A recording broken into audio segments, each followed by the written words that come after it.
reka mbabwire akantu kamwe kadufasha muri iki kiganiro cyacu.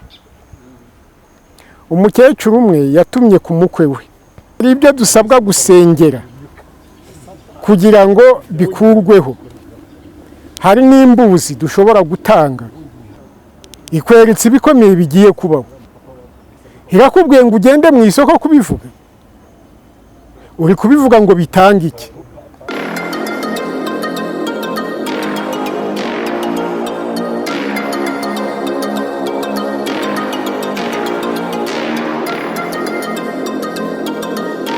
Uyu munsi twabazaniye umutumirwa w'umushyitsi mutari mumenyereye, ariko ndizera ko nimumubona muramukunda. Rero mwebwe turabanza gushimira wowe wamaze gukora subscribe, kandi tugusabira umugisha, wowe wiyemeje kujya ubana natwe mu ibiganiro. Rero twongeye no gusaba abandi bantu mwese mutarakora subscribe, ukimara kubona iki kiganiro, ukimara kubona ibiganiro byacu ukabikunda, wakanda subscribe, hanyuma ukajya ukurikirana ibiganiro byacu buri munsi. Nta handi wasanga ijambo ry'Imana uretse ku Ishimwe ry'Imana TV no ku Muremyi TV. Nta handi wasanga ubuhanuzi bwizewe uretse ku Ishimwe ry'Imana no ku Muremyi TV. Hanyuma rero uyu munsi umutumirwa tubafitiye, tugiye kumuha umwanya bibwire, hanyuma nabasuhuze. Abafitiye byinshi kandi by'ijambo ry'Imana, afite ubutumwa abazaniye Imana yamubatumyeho. Mushyitsi wacu, reka tukwakire mu izina rya Yesu, wibwire bano bantu, ubabwiye naho waturutse. Karibu. Ndabasuhuje ubwoko bw'Imana, mwebwe abakurikiranye iyi nyigisho n'ubutumwa bwiza. Ndi mwene so muri Kristo, amazina nitwa Ngabiziranga Fabien, nturuka mu cyari Cyangugu, ubu ni akarere ka Nyamasheke, nkaba mbarizwa mu itorero Pantekoti, itorero rya Nyarusange, paruwasi ni Buhinga. Urakoze kutwibwira. Iyo bavuze Pantekote, hari Pantekote irimo ibice bibiri, hari Pantekote y'umuriro, hari na Pantekote isanzwe ariyo ADPR. Ubwo ubarizwa mu yahe mwe mw'amatorero mubarizwa muri? ADPR niho nkorera umurimo w'Imana. ADPR Pantekote. Iyo ngiyo niyo akoreramo umurimo w'Imana. Mu itorero waba ukora uwuhe murimo? Nyoboye komisiyo y'ivugabutumwa, nkaba kandi nyoboye gurupe y'abanyamwuka, abanyempano. Amen. Nawe murumva ko ari umunyempano. Nkumukurikire rero mumutega amatwi, kandi ndizera ko muri bumukunde. Ndizera ko muri bumukunde. Wowe uri hano mu Rwanda uramukunda, wowe uri mu bihugu duturanye, wowe uri muri Amerika, uri no mu Burayi no muri Aziya, ndizera ko muri bumukunde. Karibu rero usengera abantu winjira no mu butumwa bwawe bw'igice cya mbere. Hari n'igice cya kabiri nacyo muzagitega amatwi. Turagushimiye Imana yacu, tugushimiye kugira neza kwawe, tugushimiye kuri Imana idukunda kurenza uko twikunda, tugushimiye ko utuzi kurenza uko twiyizi. Uyu mwanya tugiye kumva ijambo ryawe rinyura mu kanwa kanjye, ariko uranzi cyane ko nkeneye ubufasha buguturutseho, kugira ngo ibyo usohoreza muri njyewe bifashe abandi, ariko nanjye bimpereyeho. Mu izina rya Yesu umwana wawe nimo dusabye ibyo. Amen. Amen. Karibu. Nifuje yuko dusangira ijambo ry'Imana rituyobora mu kiganiro mfite. Ndagira rero ngo mwitegure, mwebwe muyoboye ibiganiro, mudufashe gusomera abatwumva n'abatureba iri jambo ry'Imana tubona mu Migani ibice 10 n'umurongo wa 21. Imigani ibice 10 umurongo wa 21. Imigani ibice 10 umurongo wa 21. Reka dusome. Umunwa w'umukiranutsi ugaburira benshi, ariko abapfapfa bapfa bazize kubura ubwenge. amen. Amen. Twashatse ko tuganira ku mumaro cyangwa umurimo w'umukiranutsi. Kadukomeze dusome n'ubundi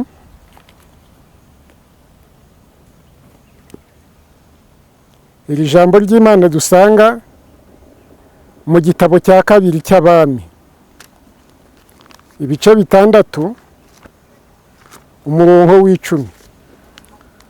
Igitabo cy'Abami ba kabiri, ibice 6 umurongo w'10, turasoma imirongo 13 turagera kuri 23 twumva iyo nkuru. Umurongo w'10 tugere kuri 23. Kadusome. Umwami w'Abisirayeli nawe agatuma umuntu aho ngaho umuntu w'Imana yabaga avuze amuburira. Katusubiremo. Umwami w'Abisirayeli nawe agatuma umuntu aho ngaho umuntu w'Imana yabaga avuze amuburira. Nuko akajya akira muri bo, nuko akajya akira muri ubwo buryo, si rimwe si kabiri. Ibyo bituma umwami w'i Siriya ahagarika umutima cyane, ahamagaza abagaragu be, arababaza ati, mbese ntimwambwira umuntu wacu wifatanije n'umwami w'Abisirayeli? Umwe mu bagaragu be aramubwira ati, oya nyagasani mwami, ahubwo Elisa umuhanuzi wo mu Bisirayeli niwe ubwira umwami w'Abisirayeli amagambo uvugira mu murere. Arababwira ati, nimugende murebe aho ari, ntume abo kumufata. Baramubwira bati, ari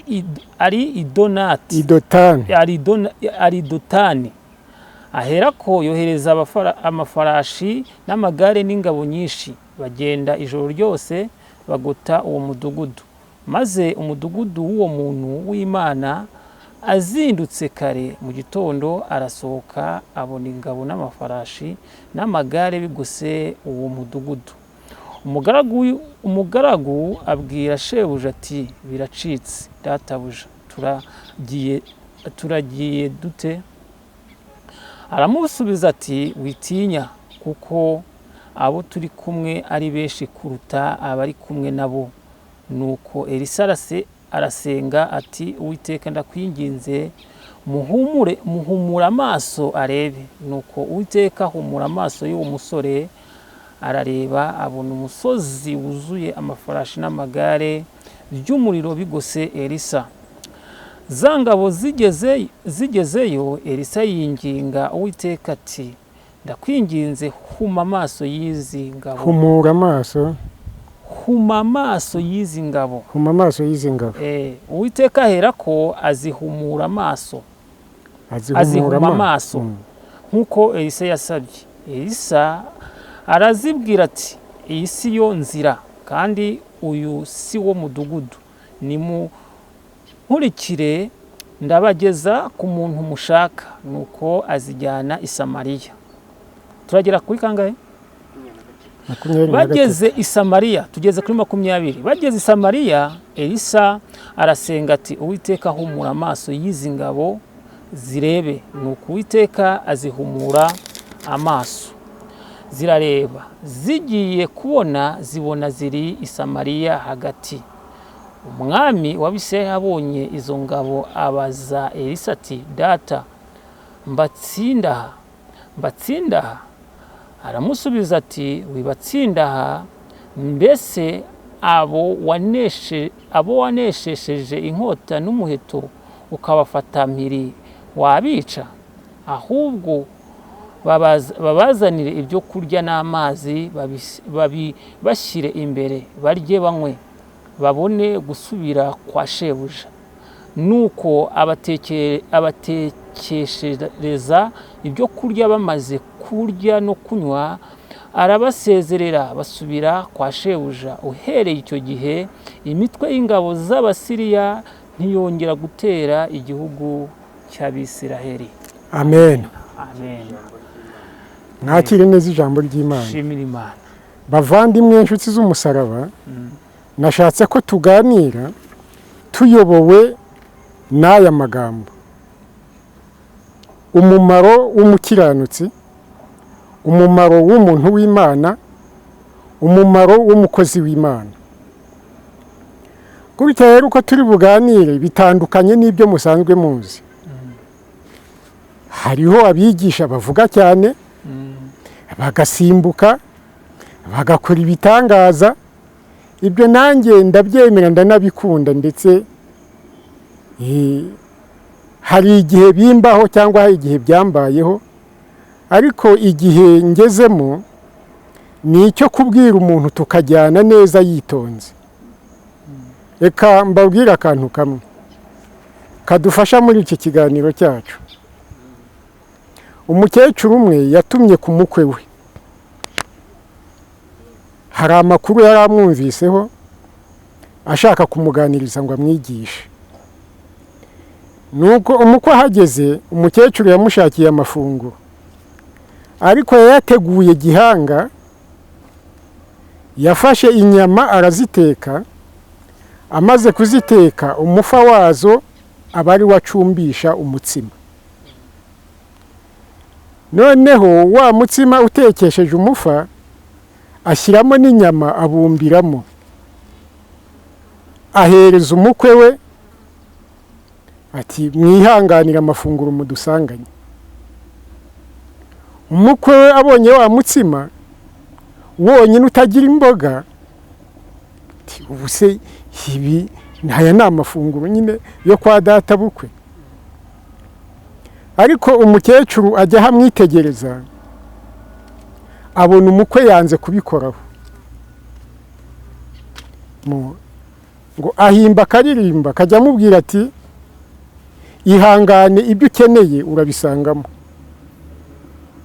Noneho umukwe akumva ya ndirimbo, agategereza ko bazana imboga. Ariko mubanze mwumve ngo wa mutsima wari ucumbishije umufa w'inyama.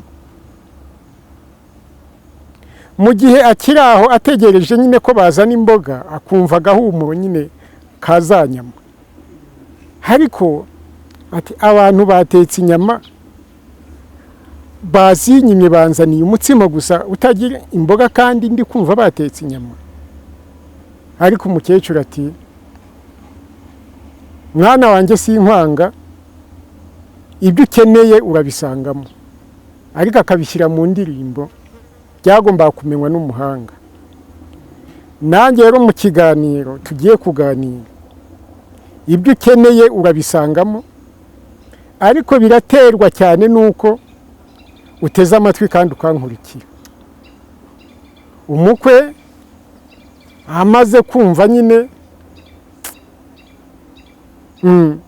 ko ibyo yari akeneye atari kubibona, ariko n'inzara ibitangiye kumugeraho, ati bazi nindekeraho ndakozeho barakeka ko mbasuzuguye. Ngo yakozeho gatoya atamiye, yumva nyine ibintu bitangiye guhinduka. Yongeye gukoraho noneho azamuramo n'inyama. Dore ibintu ngo biramuryohera kurenza ibyo yigeze abona byose. Imana ishimwe cyane. Nashatse rero ko tugenda neza muri iri jambo. Twabanje ku ijambo rivuga ko umunwa w'umukiranutsi ugaburira benshi. Niwo mumaro cyane w'umukozi w'Imana, w'umuntu w'Imana. Ariko ngo kumupfapfa we siko bigenda. Noneho dukomeza hano mw'iki gitabo cya kabiri cy'Abami, tuhasanze inkuru nziza cyane, nayo ikomeza itwereka umumaro w'umukozi w'Imana. Ndahangaha rero kamabwire ngo ukunyoboye komisiyo y'ivugabutumwa, natangiye ivugabutumwa mu 1983. nibwo nari maze kubatizwa mu mazi menshi, ariko mbatizwa mu mazi menshi naramaze kubatizwa mu mwuka wera. Ubwo rero mu ivugabutumwa nagiye mbwiriza abantu ubutumwa bwiza butagize ikindi bugamije ari ukubayobora ku Mana nk'abagenzi tugomba kujyana mu ijuru kandi tukazabonana ubugingo. Muri iki gihe rero mu butumwa mfite tuyobowe n'iri jambo, abantu bari gutandukira, abantu bakavuga ibitabareba.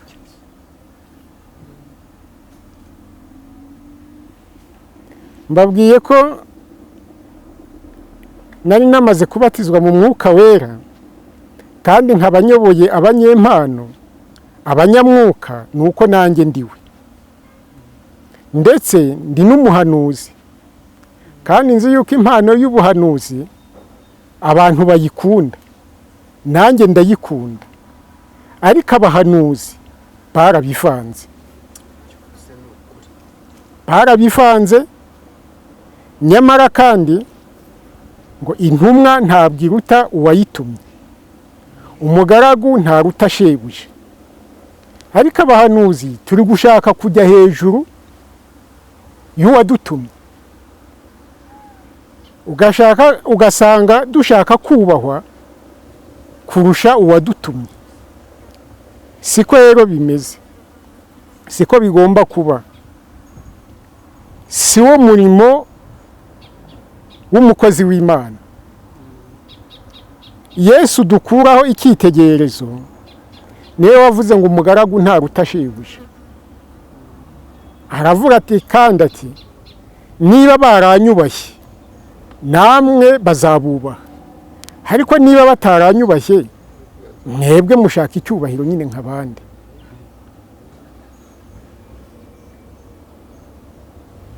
Ahangaha Imana idutabare cyane. Umumaro w'umukozi w'Imana, umunwa w'umukozi w'Imana ni ukugaburira abantu benshi kandi abagaburiye ibyiza. Yesu ashimwe cyane.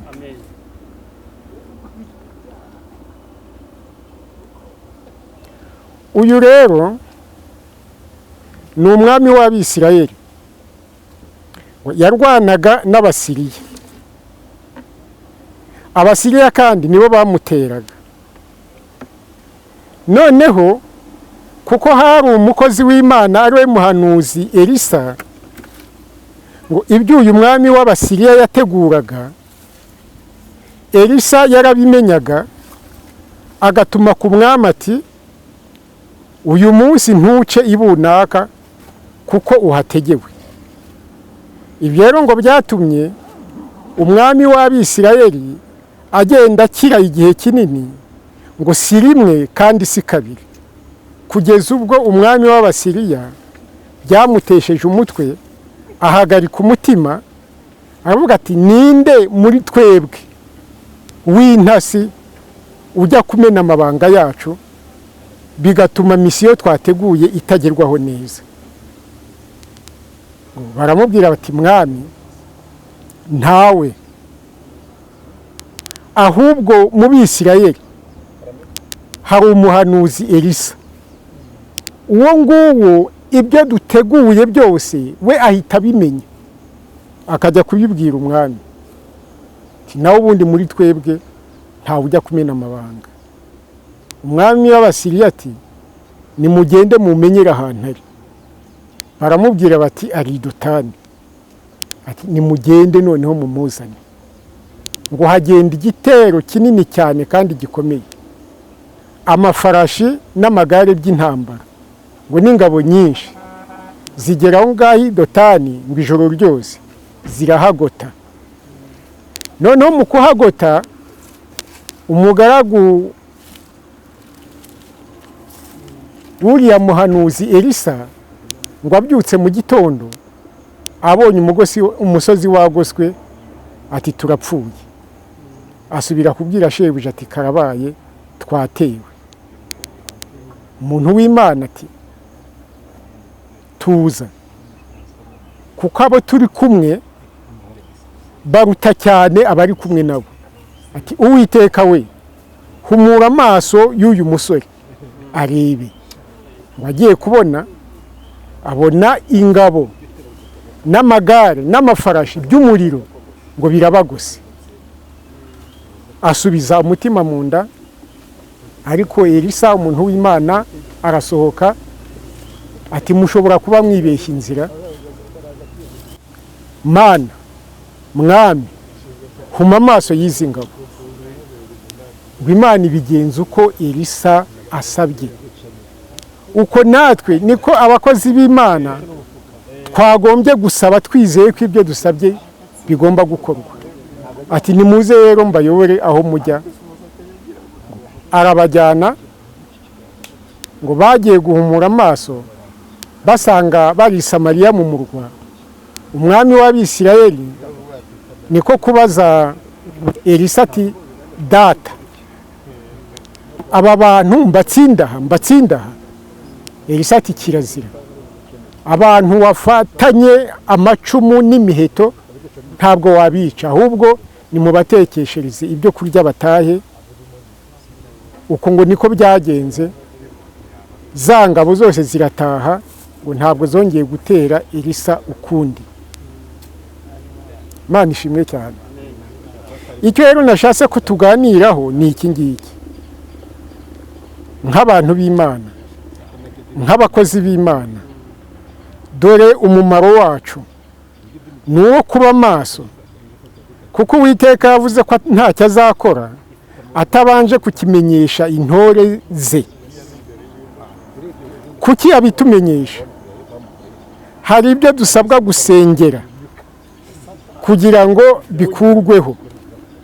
Hari n'imbuzi dushobora gutanga kugira ngo abantu b'Imana bakire. Yesu ashimwe cyane. None abantu twebwe siko turi gushaka kugenza. Urugero, nababwiye ko ndi umunyamwuka. Imana ikweretse ibintu. Yashakaga ko hari imbuzi watanga cyangwa ko hari ukuntu wahindura uburyo bwo gusenga ngo ibyo bintu bibi bikurweho cyangwa Imana ibihe umurongo. Nawe ugiye mu muhanda utangiye gushyira akaruru ku munwa. Ibi birabaye we, mu by'ukuri ibyo bintu nibyo Imana yagutumye. Ese niba ibikweretse nyine ikweretse ibikomeye bigiye kubaho, irakubwiye ngo ugende mu isoko kubivuga? Uri kubivuga ngo bitange iki? Yari ibikweretse ngo usenge, niba hari inama utanga uyitange. Umva uko Elisa yaburiraga umwami w'Abisirayeli ati uyu munsi ntuci bunaka kuko wategewe. Umwami akabigenza atyo ngo akajya akira igihe cyose, si rimwe kandi si kabiri. Nguwo umumaro w'umuntu w'Imana. Bityo rero natwe tumenye umurimo wacu, dukore neza nk'uko Imana ishaka, umunwa wacu ukize benshi. Imana iduhane umugisha ku bwayo. Amen. Urakoze cyane mukozi w'Imana. Imana iguha umugisha, Imana ikize buri muntu wese ku bwayo, kandi nukuri hari nabo ugiriye inama. Imana iguha umugisha. Reka tugusabe niba nta kindi warenzaho. Hari abagukunda bakaba baguhamagara bagukeneye, nimero zawe sinzi niba waziduha. Nimero zanjye ziboneka no kuri WhatsApp. Ni 0788 644 02 82. 0788 644 02 82. Urakoze cyane mukozi w'Imana. Imana iguha umugisha kandi Imana ikongera imigisha myinshi cyane ikurinde. Reka tugusabe dusengera Imana none ntudusoza. twongeye kugushima Mana yacu kuko uri umwami, umwami w'amahoro, umwami ukiranuka, umwami ushyigikira ibyo yavuze, ukarinda ijambo ryawe. Iri jambo ryawe twumviye hano Mana riyobore kugira ngo rizafashe benshi kandi ritume abantu benshi bagera ku ntego bashakaho. Ibikwiriye byo kuguhesha icyubahiro bikomeze kuberaho kugira ngo ukomeze kubahwa. Mu izina rya Yesu umwana wawe nimudusabye ibyo. Amen. Urakoze cyane.